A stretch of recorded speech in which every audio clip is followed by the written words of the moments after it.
Hello guys, welcome back to my channel. তো আজকে তোমাদেরকে এমন একটা ভিডিও দেখাতে চলেছি, শুরু থেকে শেষ পর্যন্ত দেখতে থাকো। আমাদের সুপারি গাছে অনেকগুলো করে সুপারি হয়েছে। তো একটা ছেলেকে ডেকে আনা হলো। তারপরে আমি দেখলাম যে সে এত স্পিডে সুপারি পাড়ছে, এরকম আমি কাউকে সুপারি পাড়তে দেখিনি। তার ট্যালেন্ট দেখে আমি অবাক হয়ে গেলাম। সে এক গাছ থেকে আর এক গাছে কতটা রিস্ক নিয়ে চলে যাচ্ছে, দেখছো কতটা গাছটা দুলছে, নিজের জীবনেরও ভয় করছে না।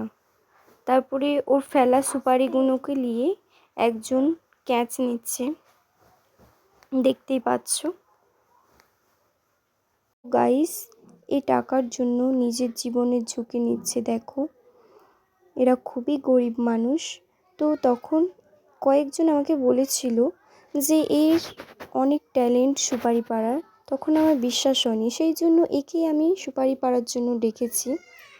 এই সুপারি পাড়ার ট্যালেন্ট দেখে তো আমি অবাক হয়েছি, আর তোমরাও কারা কারা অবাক হয়েছো আমাকে কমেন্টে জানাবে, আর আমার চ্যানেলটাকে সাবস্ক্রাইব করে দেবে, একটা লাইক করে দেবে।